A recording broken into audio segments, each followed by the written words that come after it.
Hello, I'm in Cambados, capital of Albariño, in the denomination of origin Rías Baixas. This is the best known wine region of Galicia and produces some of Spain's most sought after dry white wines based on the Albariño grape.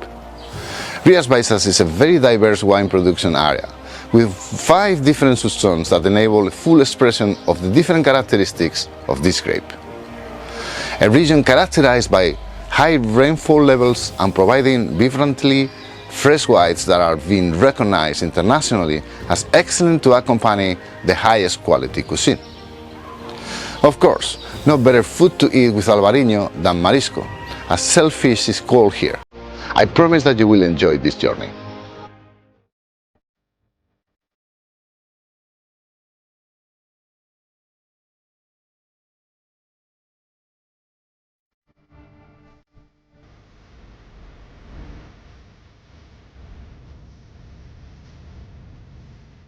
Rías Baixas is a Spanish denomination of origin for wines located in the autonomous community of Galicia, Spain.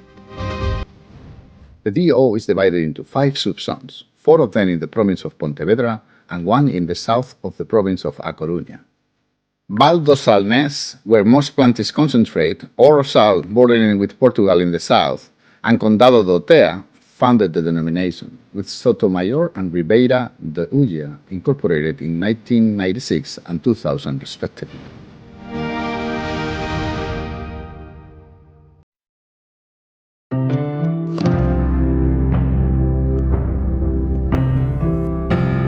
Legend says that the Albariño grape was brought in the 12th century to the monastery of Armenteira by the French monks of Cluny. Whether brought by then or not, the monastical order was responsible for its cultivation in the Middle Ages and the spreading to the rest of Galicia and the north of Portugal. The Umia River has witnessed the success of Albariño planted for centuries along its banks. But Albariño has not always been grown in all subzones of Rías Baixas. Some of them have seen it explode only recently. Rías Baixas acquired its official status as a denomination of origin in 1988 and is currently making high-quality wines in every single piece of land within the DO. I'm here in Pontevedra. I'm with Juan Gil de Araujo, who is the president of the Regulatory Council of the denomination of origin Rías Baixas. Hola Juan, encantado de estar aquí y muchas gracias por recibirme. Pues muy bien, encantado también de que estéis aquí en la sede del Consejo Regulador de Origen Rías Baixas, en la preciosa y bellísima ciudad de Pontevedra. A lo largo del siglo XX había ya varias bodegas que tenían vino albariño en el mercado. No era solamente una ni dos, había varias. Pero realmente hasta los años 80 no fue cuando esto empezó a despertar. En los años 80 se empezó a crear una cooperativa, se empezaron a hacer plantaciones de la variedad albariño básicamente, y en el año 82 se creó la denominación específica albariño.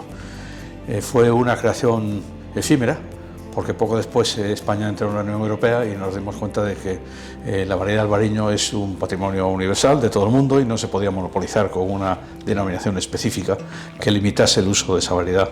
Y en el año 88 finalmente unas 15 bodegas aproximadamente constituyeron la denominación de origen Rías Baixas. Rías Baixas, para nosotros, yo soy español también, está claro el significado. Para alguien de fuera, a lo mejor no lo entiende. ¿Qué significa Rías Baixas? Bueno, en Galicia hay una comarca. Galicia tiene una serie de dedos por donde entra el mar dentro de la tierra, como podrían ser, siempre se hace la comparación. Los fiordos noruegos, espero que los noruegos cuando expliquen lo que son los fiordos digan que son como las Rías Baixas. Lenguas de mar que entran en tierra. Lenguas de mar que entran en tierra que coinciden con la desembocadura de los ríos, lógicamente. Entonces, en Galicia hay las Rías Altas, que son en el Cantábrico y parte del Atlántico hasta el Cabo Finisterre, y del Cabo Finisterre hacia el sur son las Rías Baixas. Desde ese momento, en el 88, con la formación oficial, reconocimiento español, hasta ahora, ¿qué cambio ha habido?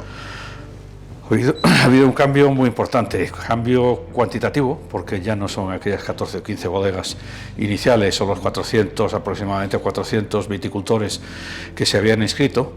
Ahora mismo hay 186 bodegas elaborando, 168, elaborando, 180 inscritas. ¿Y viticultores? Y viticultores 5.186 me parece que son. Muchos. Y hectáreas 4.000 y pico hectáreas, de manera que hemos crecido muchísimo y cualitativamente pues también se ha cambiado mucho. Inicialmente todo se basaba en la elaboración del vino albariño del año, básicamente, y hoy día hay muchas bodegas que están haciendo elaboraciones, digamos, especiales, por llamarles de alguna manera, más con mayor valor añadido, con crianza sobre elías, con barrica, con, en fin, una serie de vinos super premium que están triunfando a todo el mundo y por lo tanto digamos que la denominación de origen es otra cosa distinta.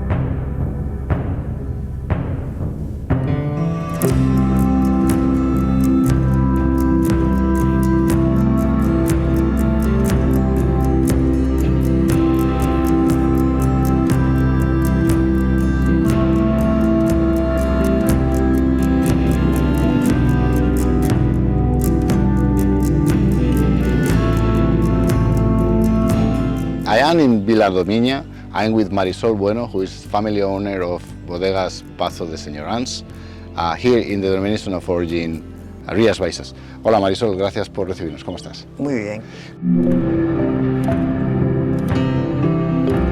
Bueno, estamos en un pazo, vuestro pazo, que es un pazo de este edificio, por ejemplo, y todos estos terrenos son del siglo XVI.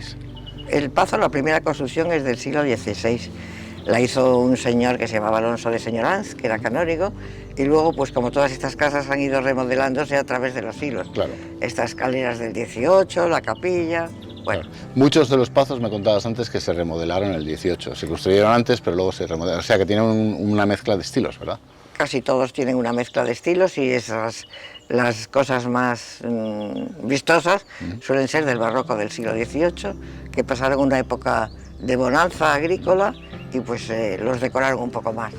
Bueno, aquí vivían las familias señoriales de cada parroquia, o sea, cada pedanía, aquí se llama Bueno, parroquias. no exactamente de cada parroquia, no en todas las parroquias hay pazos. Y hay parroquias donde hay más, depende de la riqueza de cada parroquia, pero sí, las familias rurales hidalgas, sí. Sí, y hacían vida, pues comercializaban con lo que tuviesen de negocio y hacían vino. De hecho, en este pazo se hacía vino también. Teníais la bodega antigua vuestra, estaba aquí dentro del pazo, ¿verdad? Sí, esta es una zona muy templada, donde la agricultura es muy fácil y se da casi todo. Entonces tendrían ganado, tendrían cereal y tendrían vino, claro. Y seguramente algo de aceite. Sí, hemos visto un palomar, también tendrían palomas e incluso una capilla. Sí, sí, casi todos los pasos tienen una capilla. En este caso, una capilla bastante grande además. Vamos a verla.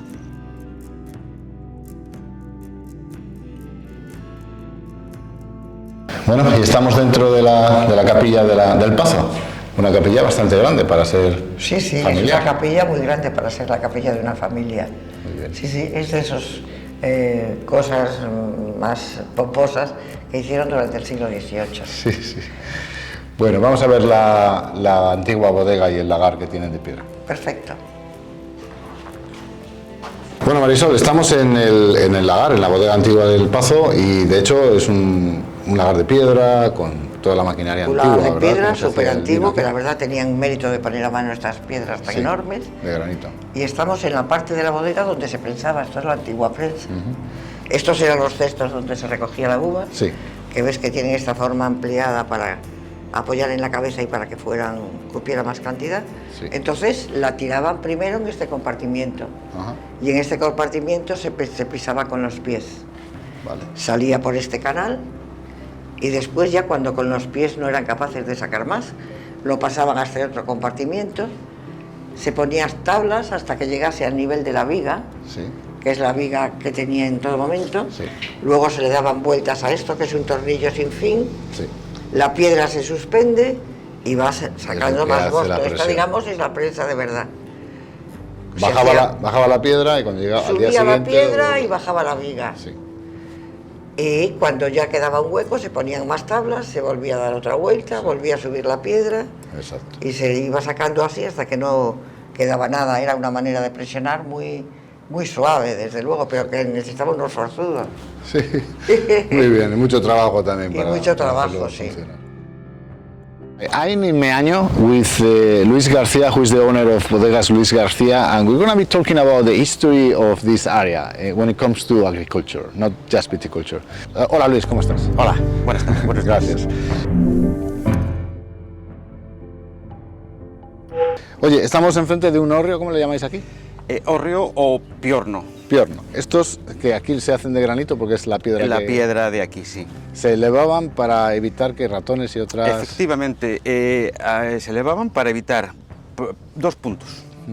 Evitar que los animales, especialmente los ratones, subieran y se le ponía esta rueda Sí, porque por aquí sí que pueden subir, pero por aquí no. claro, claro. Entonces era defensivo para roedores y después se elevaban a altura también para ventilación. Y aparte de estar en altura, había todas estas Está líneas, separaciones entre maderas para poder ventilar lo máximo posible la Porque se usaban para guardar comida. Sí, básicamente maíz. Maíz. Es lo que te quería decir, que antes, ahora esta zona, sobre todo este valle, se usa para viticultura, albariño, es lo que tú miras donde veas se ve albariño, pero antes no, antes se hacía cereal, se hacían otros productos. Sí, se hacían patatas, maíz, diferentes tipos de grano, pero básicamente eso pues ha caído en desuso Claro. porque la agricultura ha cambiado. Claro, desde que el vino se hizo un producto de lujo y de ocio, Sí. da un poco más dinero que los tomates quizás, ¿no? Efectivamente, aparte, bueno, pues la estructura de producción en esta zona es muy complicada y no hay grandes superficies que hagan rentable ese tipo de cultivos. Oye, una curiosidad es que las zonas más productivas para el cereal y otros productos de antaño serían las planicies, estos terrenos más arriba serían peores seguramente, Sí. y ahora se ha dado la vuelta a la tortilla. Sí. A ver, estos terrenos siempre son buenos para cultivo de la vid. Por eso, antes se ponía la vid solo en este tipo de terrenos. Claro. Un poco más apartados, de secano, Claro. que no valían para lo realmente importante que era comer. Vale, vale. Oye, ¿se puede abrir esta puerta? Sí, claro A ver que qué sí. hay. Lo tenéis vacío ahora, ¿no? En este momento sí. Ahora. A ver. Sí, lo podemos abrir, está totalmente vacío, Claro. Y esto supongo que antes se llenaba hasta arriba. pero en su momento estaba hasta los topes de maíz. ¿Todavía lo usáis? Sí.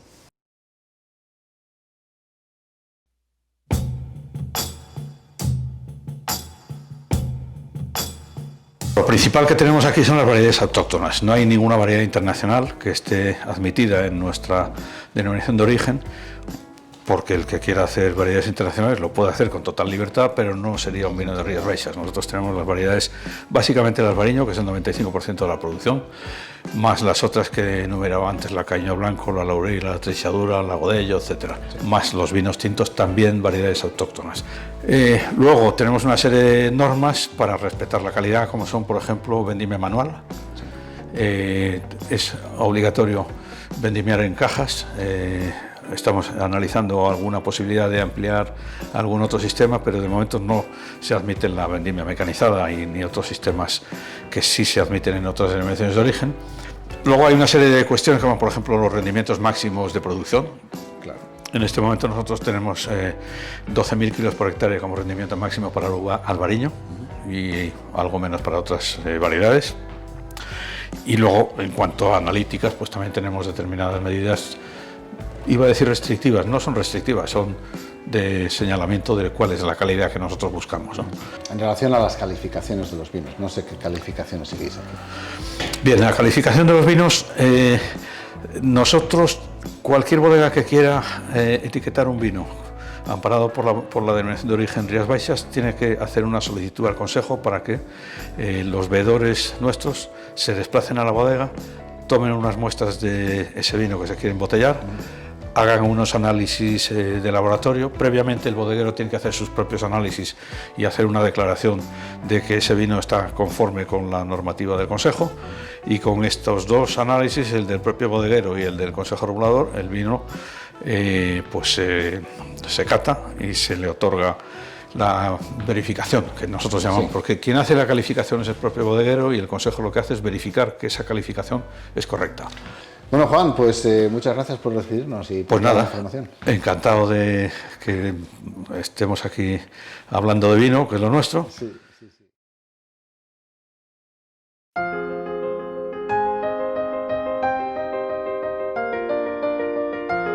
I am in Meaño to discuss the climate, the geology and the soils of the denomination of origin Rías Baixas. We will learn about the subtle differences between the 5 subzones, leading to a diversity of options when it comes to its wines.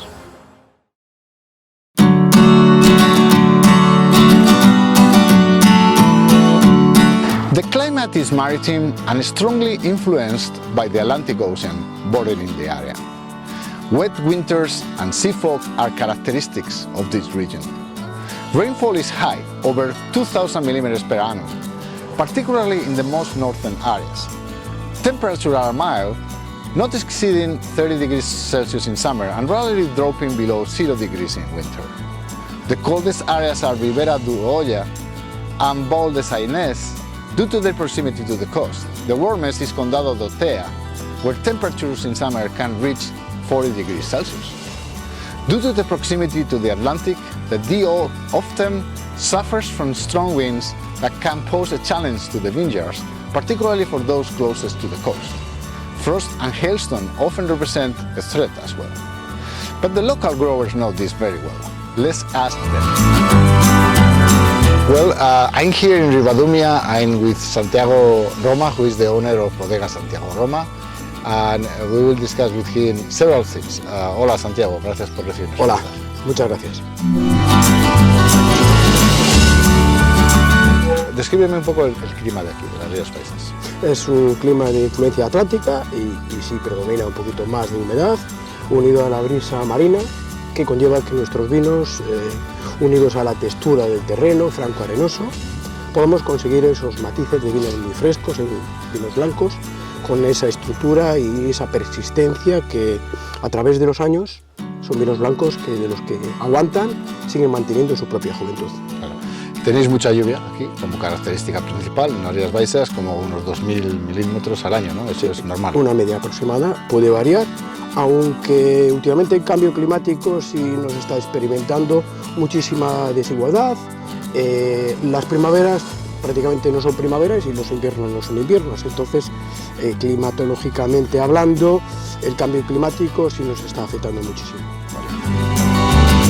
I'm in Castrelo, is a parroquia of Cambados, and I'm with Surso Alba, who is the family owner of Bodegas Albamar.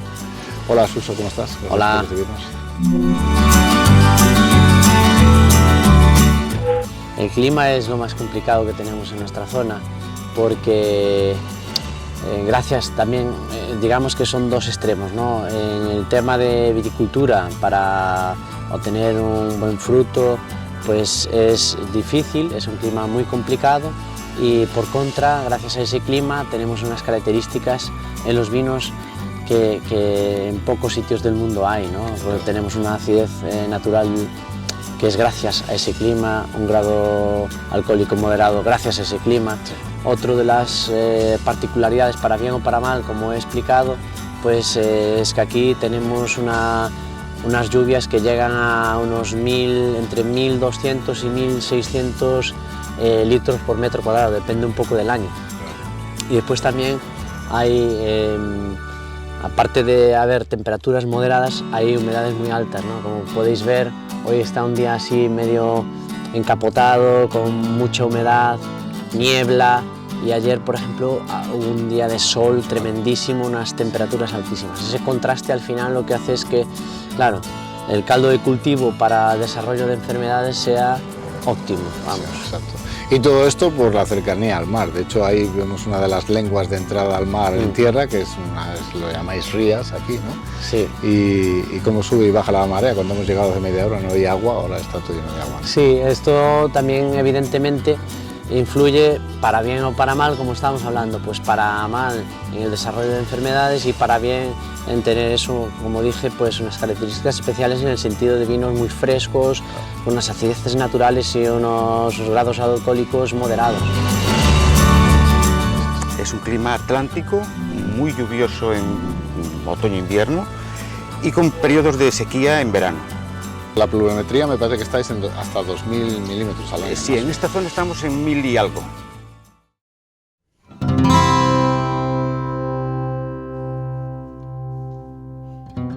Orography, geology and soils vary across the 5 subzones of Rías Baixas. Val dos Ainés, where I am, located on the lower part of the river Umia, near the town of Cambados, presents low corrugated hills of rocky and alluvial soils. Orosal, farther south along the Portuguese border, in the basin of the river Minho, is a beautiful area where vineyards are found on terraces of alluvial soil. Condado do Tea, in the west along the Minho Valley and towards the Ribeiro Dio, presents a more abrupt landscape, full of river valleys with granite and slate soils. The Sotomayor, south of Pontevedra, has light soils of sand covered with granite. And finally, Ribera do Olla, north of Pontevedra, presents alluvial soils. Oye, en cuestión de suelos, aquí tenéis un ejemplo muy claro de cómo se descompone el granito. Esto es más bien granito descompuesto, esto es más... Esto es básicamente, y se ve también en la roca, en ese corte de roca se ve perfectamente, aquí básicamente el 90% es granito, más o menos descompuesto, pero granito. Hay, eso sí, aquí en esta zona hay brechas de arcilla, dentro de la subzona de Salnés, dentro de lo que es Rías Baixas, la subzona de Salnés, hay alguna zona con pizarra también, hay alguna zona con arena, pero digamos que lo grueso es granito, más o menos descompuesto, pero granito. Y el granito evidentemente sí que marca mucho más esa frescura, porque al final suelen ser vinos con poca estructura, digamos más rectos, más verticales, y al final la acidez se nota más, ¿no? Claro. En cambio, un suelo de arcilla, el vino tiene más estructura, digamos que tiene más músculo, más empaque, como que más ropa, y la acidez se nota menos, ¿no? Claro. Está, digamos, más cubierta. Hay tensión, hay frescura, pero la acidez no marca tanto en un suelo de arcilla. En granito normalmente los vinos son más rectos, más verticales, y sobre todo la intensidad aromática es más alta. El minifundio es enorme, por no decir algo más superlativo, y nos adaptamos a él. Encontrar viñedos de más de 1 hectárea será difícil.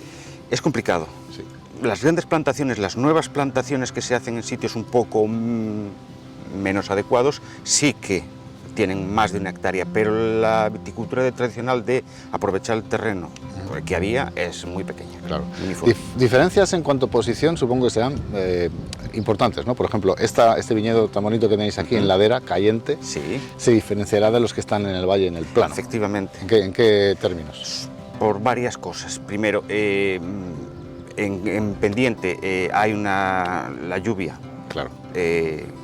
Es arrastrada, no se acumula en el terreno, y los nutrientes también son arrastrados. Entonces se genera menos nutrientes y menos productividad de las viñas.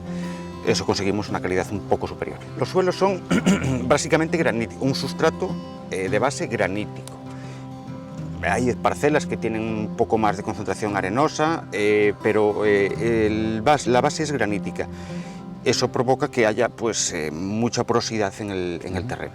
Granítica significa que esto eran montañas de granito duro y que se ha ido erosionando y sí, descomponiendo y sí. es lo que vemos aquí, ese suelo marrón oscuro. Marrón oscuro, sí, oscuro, incluso casi negro, depende del aporte de materia orgánica que tenga, será más negro o menos negro. De acuerdo. El suelo granítico, me decías antes, que le da una característica a la fruta, sean tomates o uvas, que es Sí, punta de acidez. mucha acidez. Y es Sí, lo que no, realmente... tampoco no mucha acidez, sí, pero sí esa punta de acidez que da, que nos hace diferenciales de otros sitios. ¿Qué es lo que le caracteriza al albariño en particular? Sí, al albariño y en general a casi todos los vinos de Galicia. La definición principal es poco suelo y en la parte de su suelo nos encontramos con mucha arena y es franco arenoso, con un grado de porosidad muy elevado. De hecho, aquí en nuestras plantaciones con mucho desnivel, como podéis comprobar, las lluvias no le influyen a que haya un exceso de vigor y lo que buscamos es una buena maduración y un buen equilibrio entre graduación alcohólica y acidez total. Por eso nuestros vinos de nuestras parcelas tienen una personalidad propia. ¿Tiene buen drenaje y aguanta mucha agua o es porque la inclinación hace que el agua... En sí, los terrenos de la costa y de la denominación de origen Rías Baixas son de un grado de porosidad elevado, pero bueno, hay terrenos mucho más profundos dentro de este valle, al fondo, más cercanos al río Umia. Nosotros estamos en la parte más alta y los más cercanos al río, evidentemente, tienen un suelo mucho más profundo, en donde las propias cepas, la propia vid, tiene mucho más vigor y da pues, mucha más cantidad de uva por hectárea, pero lo que es en sí el ciclo de maduración fenólica y aromática pues es menor en la zona más fuerte.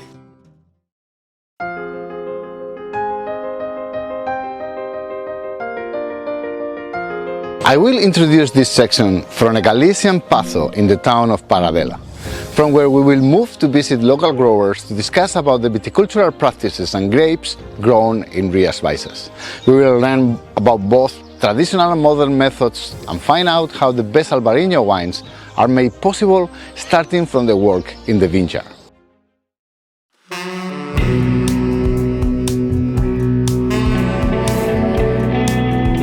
Viticulture in Rías Baixas is characterized by an extreme parcellation of vineyards in very small plots. There are more than 5,000 viticulturists in the DO, taking care of about 21,000 vineyards of an average size of 0.2 hectares each. Grape growing is an activity that has been transmitted from generation to generation for centuries and is practiced in a traditional method. This has led to a conservation of biodiversity that translates into a very diverse range of wine styles and personalities. Pruning and harvest must be done manually, and field labor is usually done in the most sustainable way. Representative of this region are the parrales, which is the trellising of the vines along granite posts and wires that help increase exposition to sunlight and aeration to prevent fungal diseases. The climate change is affecting these practices as well, with less rain that represents a particular challenge to soils with low water retention capability.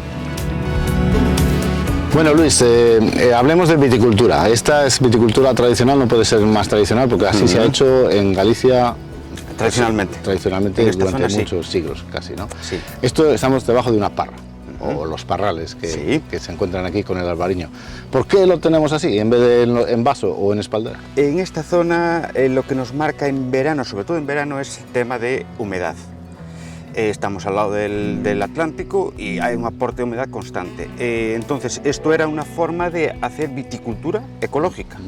Elevamos las uvas y hay ventilación. Escapamos del suelo donde siempre hay un aporte de humedad constante. Vale.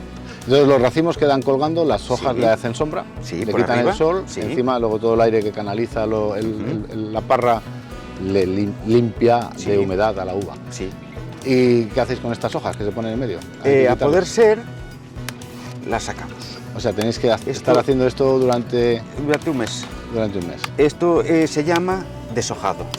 Con esto, ¿qué hacemos? Favorecemos que haya una ventilación perfecta del racimo. Por otro lado, a la hora de la vendimia, que es manual, se ven perfectamente, no tenemos que andar a buscarlos, donde poder cortar. Y después el tercer punto es los tratamientos fitosanitarios, que son mejor absorbidos. ¿Cuáles son las enfermedades más acuciantes? Lo peor, siempre aquí luchamos contra el mildiu. Después hay otras enfermedades, pero la básica y fundamental es el mildiu. Después, cuando nos acercamos a la vendimia, pueden aparecer episodios de botrytis, que es la podredumbre de la uva, pero son más controlados.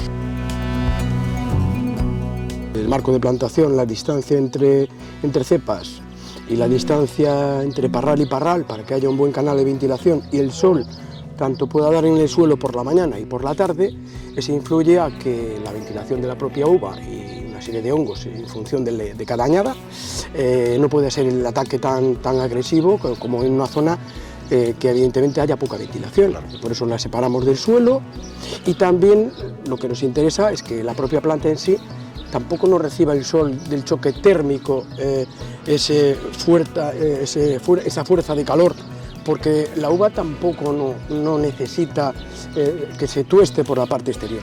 Para fijar los aromas tiene que tener un ciclo de maduración fenólica más bien lenta. Bueno, esto es un futuro de una parcela, ¿no? Que fue plantada pues, hace 2 meses, 3 meses, en febrero, marzo. Hicimos el desmonte el verano pasado, esto era eucalipto, se arrancaron todas las raíces, se cavó, se abonó, se encaló, sembramos una leguminosa para aportar un poco de nitrógeno y hacer un poco de estructura en el suelo. Y ahora eso, en febrero plantamos y estamos poniendo los postes, los tubos y alambres. Tiene su lógica, aquí mayoritariamente se trabaja con albariño, es una variedad súper vigorosa que necesita superficie.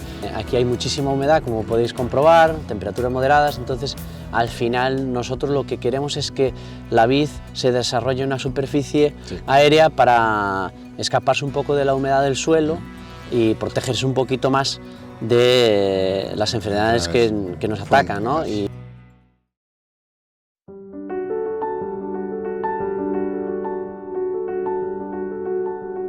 Albarino is the most famous grape and responsible of 95% of the plantings, but it's not the only one. The Regulatory Council authorizes another 11 different grape varieties, including Loreira Blanca, Trisadura among the whites, and Mencia Caíño Tinto o Espadeiro among the reds. But it would not be fair to dedicate too much time to discuss this, as over 90% of the wines produced in Rías Baixas are white, predominantly based on Albariño. In other words, Rías Baixas is synonym of Albariño. ¿Cómo me defines a Albariño? Pues una variedad de uva blanca en la que los racimos no son muy grandes, uva más bien pequeñita, ovalada, en la que las características de concentración de maduración fenólica son superiores a otro tipo de variedad, como incluso puede ser la Trisadura, que es de mayor tamaño. Que también tenéis aquí. Sí, también la tenemos dentro de nuestra denominación de origen. Tiene sensorialmente otras características, la graduación es inferior. Sin embargo, con la variedad Albariño, en un ciclo de maduración normal, conseguimos sobre los 12,5 grados o 12, que es lo que define la medida de la calidad del vino. También dentro de su frescor, acidez, de una uva que se entiende como ácida, fresca, ¿no? Muy bien para acompañar platos culinarios de pescado, basado en pescado, marisco que tenéis aquí. También es una uva muy versátil porque se puede hacer en este estilo fresco, dinámico, pero también se puede hacer en un estilo mucho más sofisticado, estructurado y complejo, ¿verdad? De hecho, vosotros tenéis una manera nueva que tenéis patentada de elaborar vino de Albariño en barrica de granito, que es la piedra, además granito gallego. Sí, tratamos de diferenciarlos, evidentemente. Nos gusta innovar, crear proyectos nuevos, entre ellos pues, el primer vino del mundo que se ha elaborado en una barrica de granito. Depende del patrón que tenga la cepa, es una uva o muy pequeña o pequeña, con un sabor muy intenso y muy delicado. Sí. Hacéis también bastante versátil, porque tiene los componentes para hacerla en diferentes Sí, estilos. efectivamente, creo. sí. ¿Hacéis varios estilos de vino en vuestra bodega? Nosotros hacemos solo lo que sería un albariño clásico, y donde no aportamos ni madera, no aportamos madera, pero sí hacemos otras cosas en bodega que después, si quieres, detallaremos. Bueno, la historia un poco de nuestra zona es que aquí básicamente lo que había en Rías Baixas, digamos de los años 80 para atrás, eran variedades tintas, autóctonas como eso, como os comentabas, espadeiro, loureiro, caíño. La mencía es un poco más reciente, pero sobre todo eso, caíño, loureiro y espadeiro son variedades, digamos, muy arraigadas a esta zona. Pasa que en los años 80 empezó el boom del albariño y se hizo toda esa reconversión a las variedades tintas, se pasaron al albariño. Ahora se vuelve a plantar tinto, de hecho nosotros en toda esa zona esto es caíño y esto es espaldera, y bueno, lo que queremos es recuperar un poco esas variedades autóctonas que de hecho yo creo que es un perfil de vino que a día de hoy la mayoría de la gente buscamos, ¿no? Vinos fáciles de beber, Sí. fluidos, a poder ser con Frescos, un poco grado alcohólico como nosotros tenemos aquí.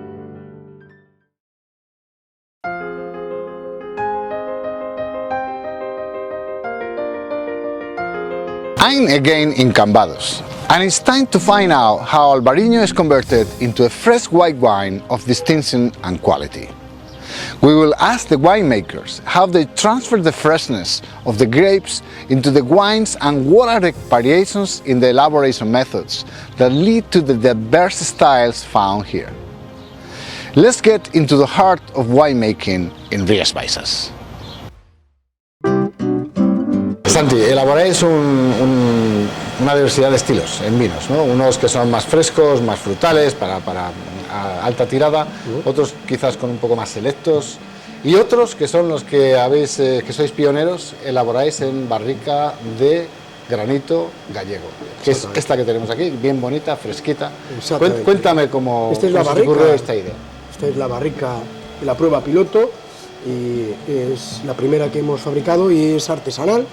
Lo que se hizo de una roca de una sola pieza, tratar de tornearla por la parte exterior, darle la forma de huevo, y en la parte interior solo perforar la parte central con un taladro en un taller de aquí de cerca del ayuntamiento de Ribadumia, y lo restante ha sido vaciado por un propio empleado del propio taller, vaciada a mano, buscando la forma de que en la forma interior sea como la exterior, partiendo de que haya por todo lo que es la circunferencia de del propio huevo, los 10 centímetros que buscábamos. Sí. Y luego la forma de huevo, que ya se sabe que ayuda a la convención de las lías para mantenerlas en...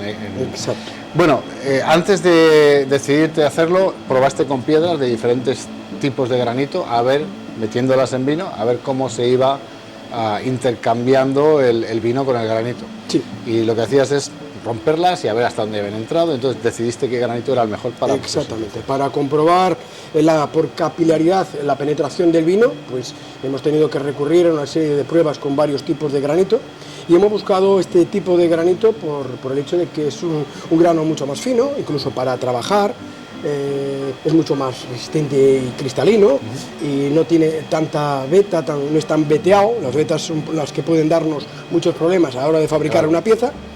Y entonces nos hemos quedado con esta para que en 10 centímetros pudiese haber el aporte de microoxigenación que buscábamos, para que en una elaboración especial como esta pudiésemos argumentar a cualquier bodega que nos vaya a comprar este tipo de barricas, ya que pues somos únicos y hemos...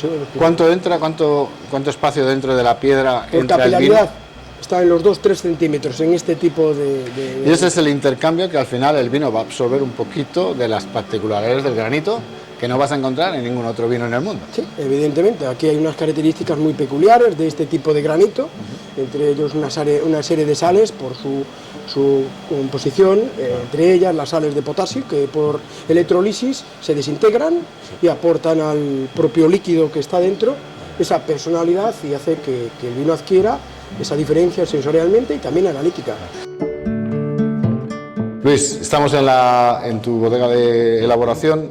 Las uvas las recogéis a mano. Empezamos con esto, que esto se cuelga del alambre de la parra. Van para aquí las uvas Y luego, y después para aquí. Es obligatorio caja de plástico para el transporte de uvas, nada de granel ni otro tipo de solución. Claro.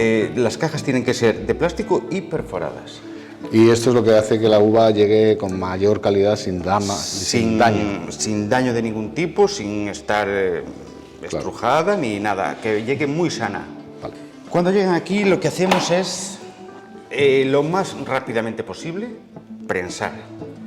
Hay un paso previo de despalillado, prensado y a enfriar. El mosto ya lo ponemos a enfriar lo más rápidamente posible. ¿Cuánto tiempo lo enfriáis?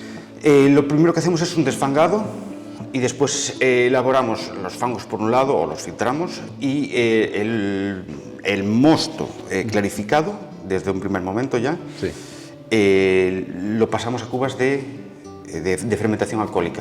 Vale. La fermentación alcohólica a temperatura controlada y dependerá del año, pues 10, 12, 15, 20 días. Lo que hacemos en todos nuestros vinos es el proceso que se llama crianza sobre lías.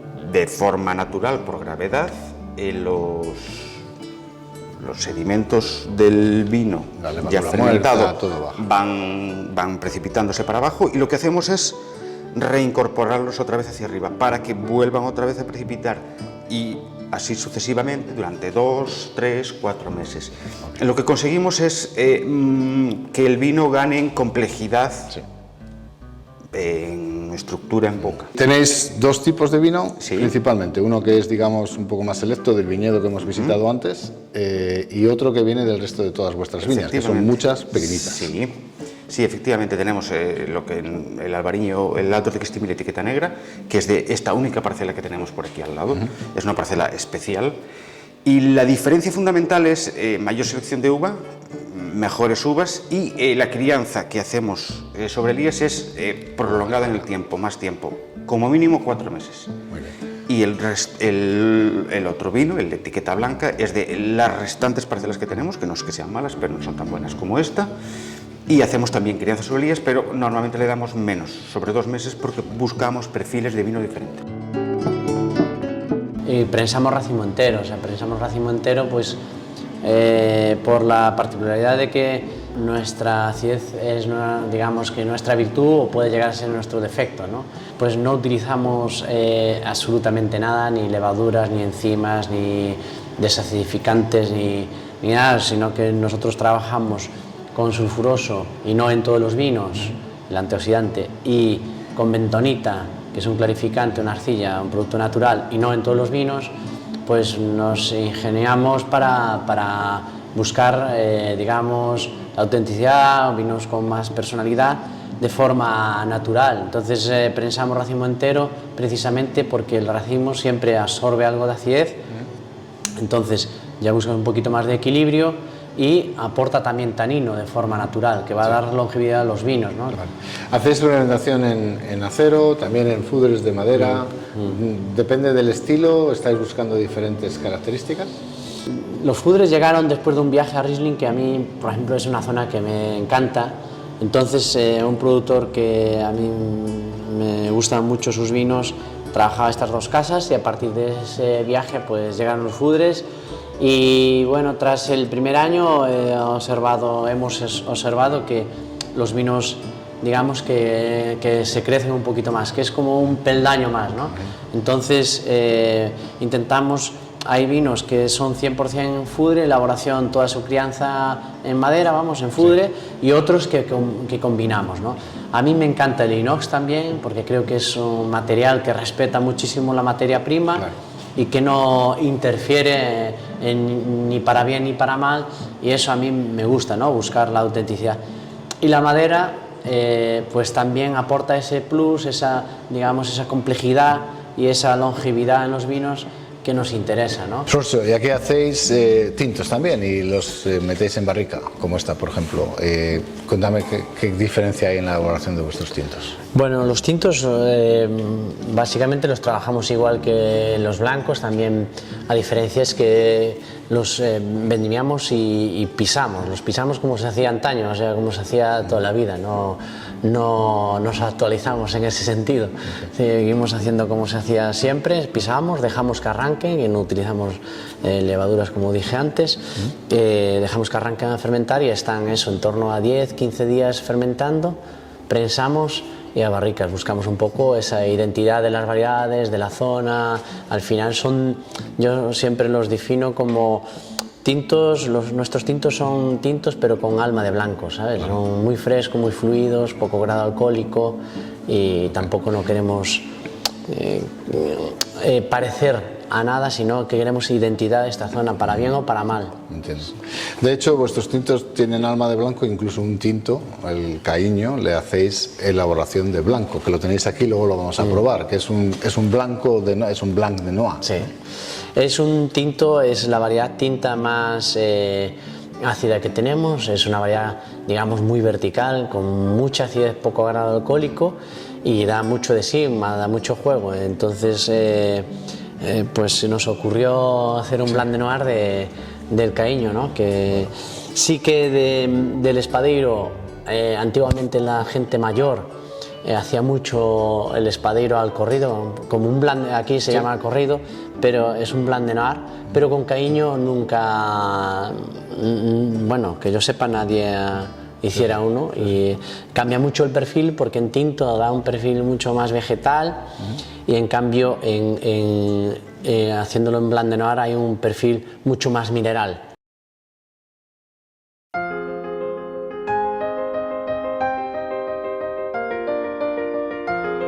This visit is extremely rewarding. This is definitively a unique area where viticulture and winemaking are highly intertwined with the local folklore. We will taste the wines and we will try the food, and we will do both at the same time. What better way?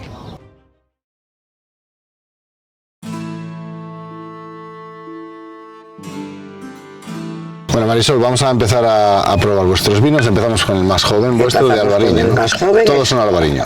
Solo trabajamos la variedad Albariño. Este es el más joven, es el Albariño tradicional que se hacía aquí, es 21. Muy aromático. Como ves, es súper aromático, a mí me gusta muchísimo, y una característica peculiar del Albariño es que, siendo un vino, en este caso sin crianza y del año, verás que tiene una boca muy intensa y muy... te llena mucho la boca. A ver. Es verdad, entra muy bien. Y tiene un fondo amargo que es típico del Albariño. Sí, un poco picante también en la lengua. Me da siempre el Albariño a mí. Muy bueno, muy fresco. Para aperitivo y para pescaditos. Nosotros lo tomamos, yo la verdad lo tomo con muchísimas cosas, con casi todo, hasta una carne blanca lo lleva bien, pero es sobre todo un vino natural que sienta fenomenal. Quiero decirte, es un vino que la naturaleza nos ayuda a hacerlo, tiene grado alcohólico natural, acidez natural, con lo cual no ha sido tocado, simplemente cuidado. Exacto. Este segundo con crianza en lías, este tiene un poco más de color, bastante más dorado. Bueno, se ha subido un poco el color, como es natural, y este es un vino, estamos hablando de la añada 2012. Es un vino que se ha criado en acero, con sus lías, durante por lo menos 30 meses. 30 meses, sí. 30 meses por lo menos con las lías, se hace a cata, no lo hacemos de una manera muy sistemática, se cata cada 15 días y se le dejan las lías o se le sacan y se va cambiando y luego se deja descansar tranquilamente en la bodega. Este vino debe llevar embotellado un año más o menos. De acuerdo, o sea, está estabilizado bien. La verdad es que tiene mucho aroma y complejidad.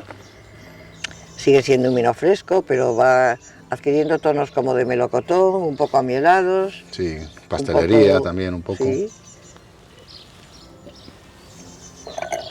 Tiene una boca más grande y es sobre todo un vino de guarda. Y el tercero con crianza en barrica. Es elaboración en barrica, no ha tenido solo crianza. Ah, con la está elaborado también. En barrica. Es un vino de la añada 17. Ha sido criado en barrica, ha sido elaborado en barrica. Fermentado. Fermentado en barrica. ¿Barricas grandes, tinas? Barricas de 225. Oh, pequeñas. Pequeñas. Tenemos el 18 sin salir al mercado. ¿Cuánto tiempo ha estado después de la fermentación en barrica? Como ves, todavía tiene un poco de recuerdo a madera. Es muy bueno también. Ha estado todo tiempo en la barrica. Se le saca solo para mezclar y mantenerlo un poco en acero inoxidable y embotellarlo después. Y luego lo dejamos descansar mucho tiempo en la botella. Ahora tenemos embotellado la añada 18 y la añada 19 y la 20, pero no han salido al mercado. Muy bueno. Necesita que Excepcional. la madera y la acidez Sí. Pero está muy balanceado, ¿no? La acidez con se compense, por eso esos tonos necesita ese especiados tiempo. y tostados. Está excelente este vino. Y largo. Todavía me dura y ya llevo un rato Es después muy del largo. trago. Bueno, Marisol, ha sido un placer. Salud. Gracias por enseñarnos vuestro pazo y vuestros vinos. Gracias a Encantadísimos. vosotros. Muy bien.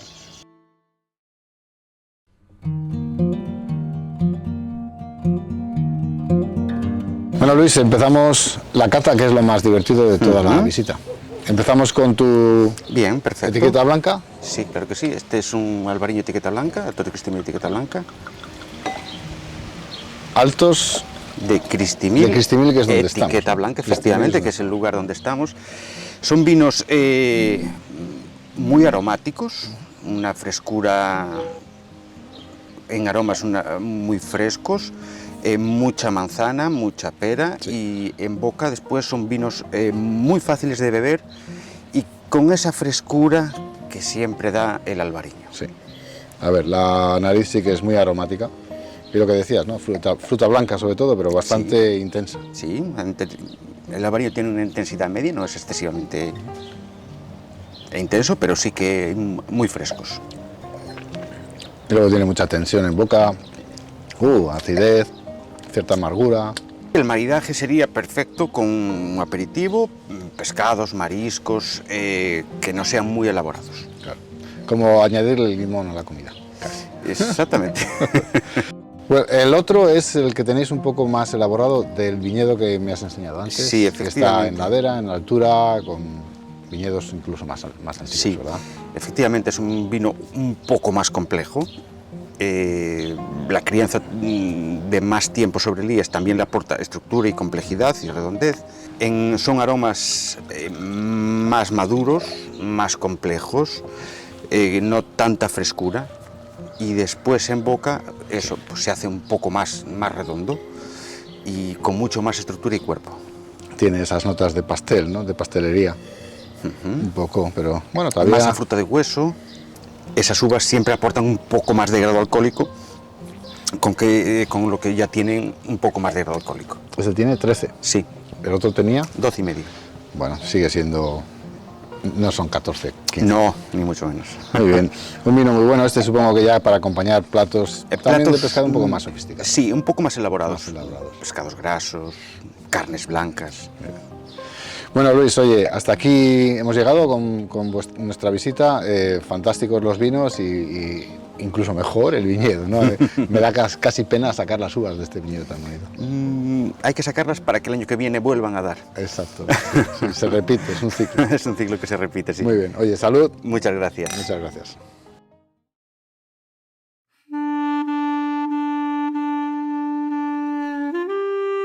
Santi, la mejor parte, que es probar vuestros vinos. Vamos a empezar con el albariño vuestro de gran tirada. Sí, vamos a comenzar por el Santiago Roma, el Rías Baixas Albariño, monovarietal.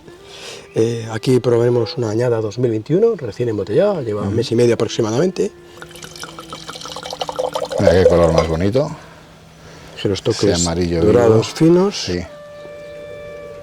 Fruta blanca. fruta fresca, manzana madura. Es un vino fresco, con su toque, su acidez justa, Sí. tiene un buen final de boca, una buena retronasal Sí. y persistente. Es que tiene Sí, persistencia. es lo que te iba a comentar, que todavía lo noto. ¿Con qué acompañarías este vino para marinar? Con un... Pescados, arroces, mariscos, alguna carne blanca, puede ser también pechuga, dependiendo del tipo de salsa que puedas emplear, pero una carne blanca perfectamente. Muy bien. Catamos aquí Santiago Roma Selección 2020, es un albariño de Rías Baixas, cepas viejas y mosto lágrima. No quiere decir que no hay prensado. No prensáis. Una vez terminada la fermentación alcohólica, hacemos la limpieza de los flancos más, Esto lo sirvo yo. más gruesos, sí, muchas gracias. Y luego lo mantenemos en crianza sobre lías de lías finas, sobre 5, 6 meses o 7 meses, dependiendo de la añada. Aquí todos los vinos que elaboramos en bodega, para adquirir buscamos esa personalidad, trabajamos muchísimo la lía. La lía son los sedimentos de fermentación de cada añada, en la cual hay una serie de componentes, entre ellos la manoproteína, y es donde pues, aportas mucho sabor a terruño y a sabor del varietal. Pero es, digamos, menos intenso que el anterior, menos floral, pero, o sea, menos frutal, pero... Es una añada anterior, sin embargo, tiene buena nariz, sí. como de fruta más madura, Sí. toques de fruta más madura. Vino más graso, por su crianza sobre lías y pues, extracción de un mosto lágrima de cepas de mayor edad, tiene mayor concentración, más glicérido. Tiene esa pastelería muy sutil. Perfectamente, este vino con 8 años, 7 años más, pues no hay ningún problema. Sí. Quizá para acompañar con unas comidas un poco más elaboradas que con el anterior. Pues quizás sí.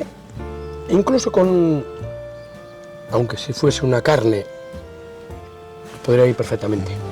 Bueno, este es el vino que yo quería probar, vuestro Pedra-Nae, que es el que hacéis en el granito. Evidentemente, hoy vais a catar todos aquí, un Pedra-Nae 2019.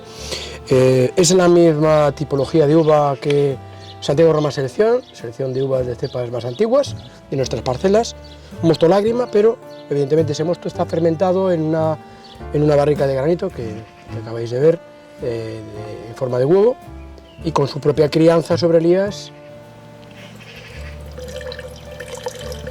Sigue, en 2019 mantiene un color, ya ves, Todavía está muy joven, sí. Por eso son vinos de largo recorrido. Se nota que evidentemente esta elaboración especial aporta una serie de características que hace que el vino sea más longevo y se siga manteniendo fresco. Sensación de salino, como si estuviese oliendo el mar un poco, ¿no? Exacto. Después del trago también te queda esa parte mineral de piedra, como si estuviésemos chupando la piedra. Yo creo que le está sacando la piedra, le sale al vino, ¿eh? Se me queda esa sequedad de la piedra, Claro, o sea, igual que chupando una piedra. Exactamente. Oye, sí que se le confiere las características del granito, sí. Venga. Bueno, Santiago, oye, encantado, muchas gracias, me han encantado vuestros vinos, particularmente este me ha parecido muy interesante y Pues muchas por gracias. recibirme. Gracias a vosotros por darme la oportunidad de que mi trabajo, mi modo de vida, puedan verlos muchas personas en Estados Unidos o en cualquier parte del mundo. Eso Muchas intentamos. gracias. Muchas gracias. Un abrazo.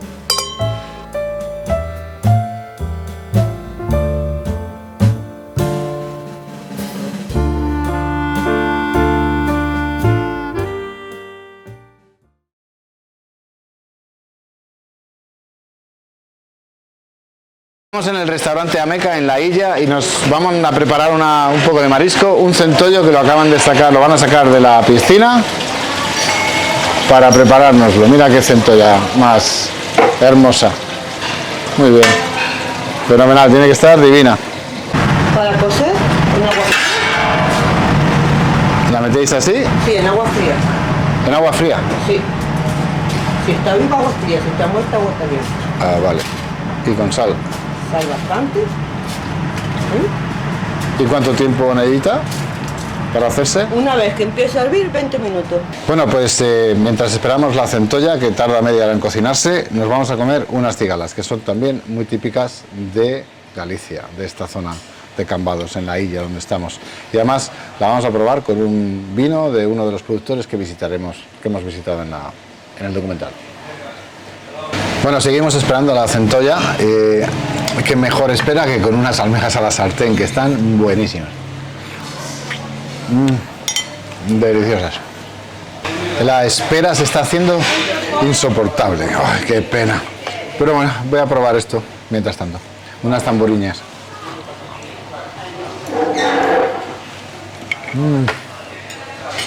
Fantásticas. Bueno, llegó la centolla, por fin ahí está la cabeza, bien cocinadita, con un buen albariño.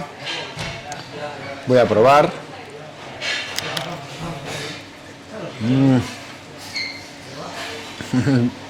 Está buenísimo. Bueno, pues terminamos nuestra mariscada con una pieza de la tarta de Santiago, que es el postre típico de Galicia. y hemos comido fenomenal. Buenísimo.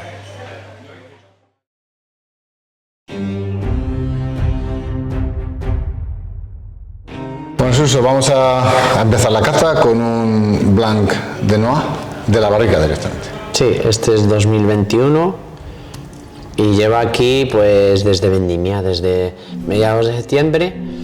Nosotros arrancamos todas las fermentaciones en inox porque nos gusta siempre controlar el primer ciclo de fermentación y acaba la fermentación aquí. Está sin tocar, sin trasegar y sin nada. El que tengo yo es de la añada anterior, en esta copa. Esto es 21 20. Sí, bueno, tiene la reducción. Sí, típica esperar, ¿no? Porque eso, lleva desde septiembre ahí cerrado con sus lías, al final las lías absorben ese oxígeno y los vinos se cierran. No es muy aromático en sí, no es muy frutal, ¿no? Pero... No hay mucha fruta, es más un tema mineral, un tema de suelo que de fruta. Sí, es una variedad, además del amargor, que es una de las particularidades de todas las variedades en sí de Galicia, porque la Godillo también es muy amarga. También tiene la particularidad de la salinidad, ¿no? Todos los vinos tienen un punto de sal que yo creo que hablan de la zona. Bueno, Suso, este es el Caíño, pero elaborado en tinto. Es la misma uva, que la vamos a probar también, que es esta botella de aquí, pero me la vas a sacar el que estáis haciendo ahora de la barrica. Sí, este es 21 y es eso, como dijiste, la misma uva, pero elaborada de diferente manera. Vendimiamos, pisamos y está en contacto con la piel entre 8 y 15 días máximo. Mientras hace la fermentación. Efectivamente. O sea, hace la fermentación sí, en piel. después prensamos y a barricas. Claro. Este tiene una aromática completamente diferente. Sí, aquí hay ya algo de frutas, para mí hay recuerdo de bosque, sí. Hay también unas notas vegetales. Es fresco, ácido. Muy fresco, aquí hay, ya dije, es la variedad con más acidez en nuestra zona. Hay mucha tensión, mucha acidez. Tiene taninos también. Pero es fresco, es muy atlántico, ¿no? No sé cómo decir, como un Cabernet Franc o algo así, quizás. Para mí hay mucha similitud. Sí. Pepe Luis, en honor a tu hermano, fallecido. ¿Cómo lo hacéis? Este es un vino que elaboramos de 5 parcelas de suelo de arena, ¿vale? Que están muy pegaditas al mar, o sea, Atlántico totalmente, y elaboramos igualmente prensando racimo entero y arranca la fermentación en inox. Todos los vinos que tienen crianza en madera, absolutamente todos los arrancamos en inox porque nos gusta controlar el primer ciclo de fermentación donde se forman los aromas primarios que son muy volátiles, entonces queremos preservarlos y después acaba la fermentación ya en la madera. Es un vino que no está definido, digamos, en meses de crianza en fudre o en madera, sino que vamos catando y buscando un poco el equilibrio entre la identidad de la variedad y la complejidad que puede aportar la madera. Y con lías, ¿no? Porque yo tengo todas las lías. Aquí es un vino que acaba la fermentación aquí y no se trasiega, o sea, va a estar toda su vida encima de sus lías, digamos, finas, gruesas, eso sí, sin movimiento, pero sobre ellas. Bueno, tiene una complejidad muy buena, mucha intensidad, llena la boca, dura. Este vino tiene muy buenos visos de ser estupendo, ¿no? Hay tensión en boca, sí. Es persistente. Suso, gracias por todas las explicaciones, enseñarnos vuestra bodega, vuestros vinos. Con esto no solo cerramos la entrevista con vosotros, sino la visita a las Rías Baixas, que ha sido fantástica. Muchas gracias. Muchas gracias. Gracias a vosotros por venir y darnos la oportunidad de demostraros lo que hacemos en casa. O sea que felices de que estéis aquí. Muchas gracias. We conclude our visit to Rías Baixas and we already feel the Galician Mourinho, which is the term used here to describe nostalgia of a place. It is said that no one misses home more than one born in Galicia. I now understand why. We really need to come back here, and soon. In the meantime, thanks and keep it up.